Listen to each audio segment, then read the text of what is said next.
We are going to begin with what we started this week with the nation's top health officials warning of dark days ahead. And unfortunately, that is what we're seeing. Nationwide cases of the coronavirus now top 400,000. Deaths have jumped to nearly 13,000. And despite the signs, the outbreak is beginning to ease here in New York. Yesterday was the state's deadliest day so far, with 731 fatalities. Meantime, new hotspots are emerging. Deaths and infections have nearly tripled in Michigan and doubled in Pennsylvania. But there is also a new glimmer of hope. Overnight, the 76-day lockdown of Wuhan, China, finally came to an end. Our team is spread out covering all of it, and we'll speak with the government's coronavirus response coordinator as well. But first, NBC's Gabe Gutierrez is at a medical center in Brooklyn to start off our coverage. Hey, Gabe, good morning. Hoda, good morning. The number of coronavirus deaths here in New York City alone has topped 4,000, and this is one of the many hospitals fighting to stay ahead of that curve, and now new signs that the state may be turning a corner. This morning in New York, the death toll is rising. Out here in the streets, it's nothing but ambulance sirens. But there is growing hope that the curve is flattening. Hospitalizations seem to have leveled off. When you look at the 3-day averaging of these numbers, the 3-day average is down, which is good news. New York had its biggest one-day spike in deaths. 731 people lost in 24 hours. That's one about every 2 minutes. The mayor here acknowledges the count could be higher if those who died in their homes had been tested. It's right to assume the vast majority are coronavirus related, and that makes it even more sober, the sense of how many people we are losing. Authorities are urging people not to do this and have doubled the fine for not social distancing. If you're afraid of catching something, just stay home. But Francisco Martinez says he can't afford to stay home. He's an essential worker who has deliveries to make.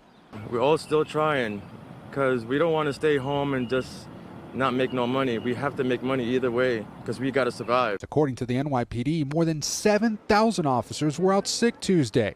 That's nearly 20% of the largest police force in the nation. 2,000 cops have tested positive. Officials say a police communication technician died from the virus Tuesday, bringing the NYPD's death toll to 14. Dr. Nicholas Hernandez got sick too, but he recovered and is back at work. I tried my best to do everything I could to maintain my distance, but it's still that worry. Am I going to make it through this? And my symptoms going to get better? Why am I not getting better? It's day 10, it's day 11, it's day 12. Now reinforcements are on the way, including these soldiers from the 44th Medical Brigade at Fort Bragg in North Carolina. Their mission to provide critical support to doctors at New York's temporary field hospital at the sprawling Javits Convention Center. We get called upon to deploy, go overseas, and do missions, but to be called upon to help fellow Americans, I think is really a great thing. New York's governor required all hospitals in the state to raise their hospital bed capacity by 50%. Maimonides Medical Center here in Brooklyn has raised it by 100%. Despite the potential positive signs of that curve flattening, doctors and nurses here are trying to make sure they're not overwhelmed. Savannah. All right, Gabe Gutierrez, thank you. And now, as mentioned, to those new signs that this nationwide push to flatten the curve may be showing signs of working. NBC's Tom Costello's got that part of the story for us. Tom, good morning. Yeah, good morning. So the White House and the coronavirus task force are both saying that there is now evidence coming out of the University of Washington that, in fact, all of these efforts at social distancing may be helping to alleviate the situation, and it's now impacting the projections for where this pandemic is going. This morning, the White House is pointing to some encouraging signs in the battle against the coronavirus. There's a monster we're fighting. But signs are that our strategy is totally working. When you look over 3 days, you're starting to see that we may be actually in a series of communities outside of New York and New Jersey and Connecticut, creating a much flatter graph, a much flatter curve.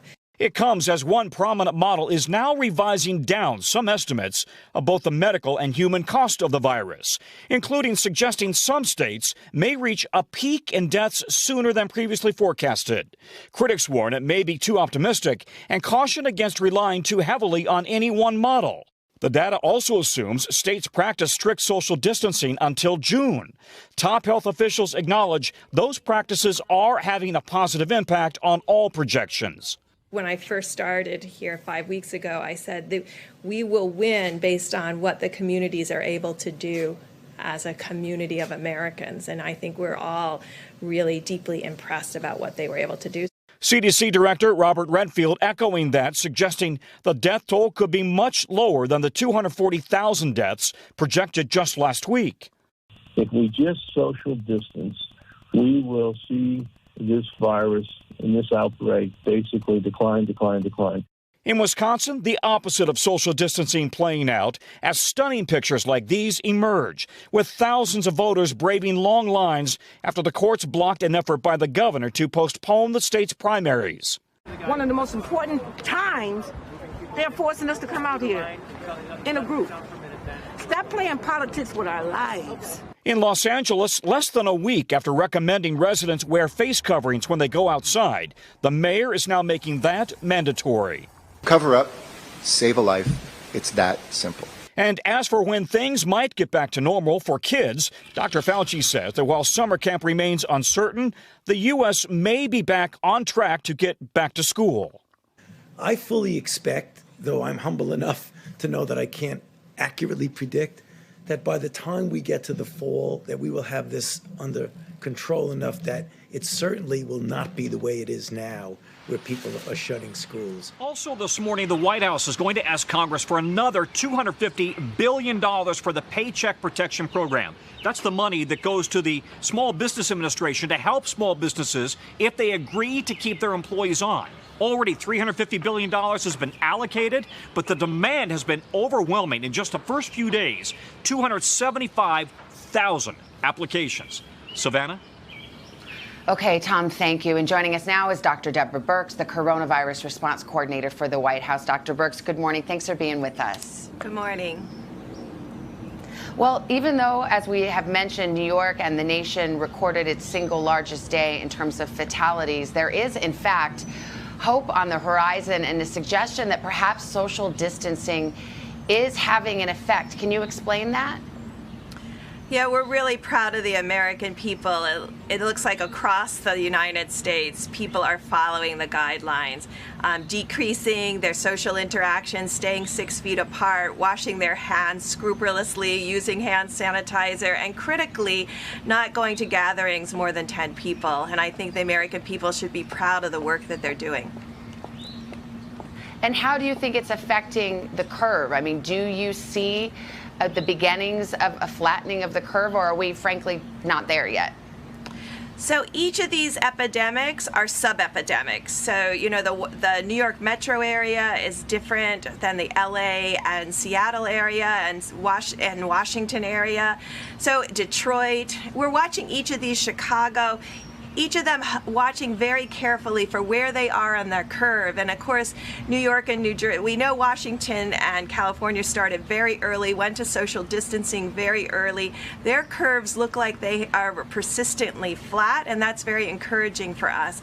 Obviously, New York and New Jersey had what we call a logarithmic rise in the number of new cases, but we're seeing that stabilizing, and that gives us great encouragement. We know that we're seeing still the high levels of mortality, that people succumbing to this illness this week and potentially into early next week, particularly in the New York, New Jersey area. But that reflects individuals that were infected more than 2 to 3 weeks ago, even before some of the strict mitigation started. Some models, or at least one, now predicts a number of fatalities that's much lower than that original number. I think you said right here on our air a couple of weeks ago that there could be 100 to 240,000 American deaths. Now some of the models that have better data, presumably, now that we have U.S. numbers, are predicting the number could be lower. Do you expect that? Do you anticipate that we might come in under that initial projection of 100,000 to 240,000 deaths? We're very hopeful because of the seriousness of what the American people have taken these guidelines. What's really important is that people don't turn these early signs of hope into releasing from the 30 days to stop the spread. It's really critical, and you can see the delay. So if people start going out again and socially interacting, we could see a very acute second wave very early. So we are really encouraging every American to continue to follow the guidelines for these 30 days. That really raises the question whether 30 days will be enough. If 30 days of social distancing will be sufficient to flatten the curve. I believe that one of the models I just mentioned that was optimistic does assume that the social distancing practices go until June. Do you anticipate that? I think we're looking at data every single day, and it really, obviously we're United States, but each of the metro areas have a different curve. And so we're really looking to see which metro areas have really flattened their curve or coming down the other side and really progressing well with the social distancing. And then really learning from California and Washington State about how different releases could occur by geographic areas. So all of this data is coming together, and as you just said, data is critical. Models are models, but really understanding what happens in the United States is key. Unfortunately, one of those trends suggests that the African American community in particular has been very hard hit by this virus. Why do you think that is, and is there anything that can be done about it at this point?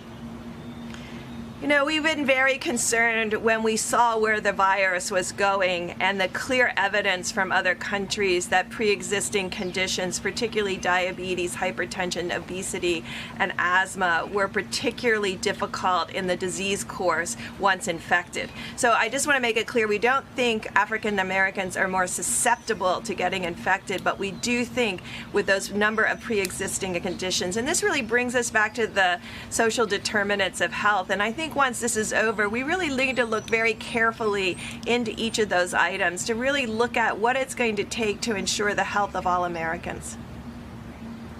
Dr. Fauci said as recently as this weekend, just a few days ago, he said very bluntly, we were still struggling to control the virus.